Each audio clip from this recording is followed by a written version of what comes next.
Trading না investing, কোনটাতে বেশি টাকা বাড়ানো যায়? যারা যুবক, যারা ইয়ং, তারা এই বন্ধু ওই বন্ধুর কথাতে শুনে ট্রেডিং করা শুরু করে।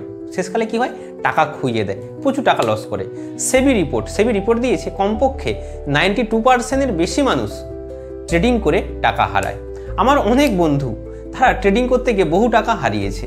আমাকে প্রতিনিয়ত বহু মানুষ মেসেজ করছেন যে ট্রেডিংটা শেখানোর জন্য। আমি তাদেরকে স্ট্রংলি রিকমেন্ড করি ট্রেডিং থেকে দূরে থাকতে।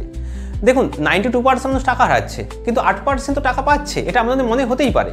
কিন্তু ওই 8% হতে গেলে তারা যথেষ্ট নলেজেবল, যথেষ্ট প্রফেশনাল, যথেষ্ট মাইক্রোকে টাইম দেয়, শিখে, যথেষ্ট ধৈর্য, অনেক কিছু সাইকোলজি, অনেক কিছু ব্যাপার আছে।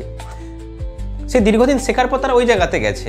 আলটিমেট কী হয় জানেন? ট্রেডিংয়ে আপনি ধরুন 5 বার প্রফিট করে নিলেন, পরপর 5 বার প্রফিট করে নিলেন, শেষবার যখন লস করবেন না, ওই পুরো প্রফিট টাকাটাও উড়ে যায়।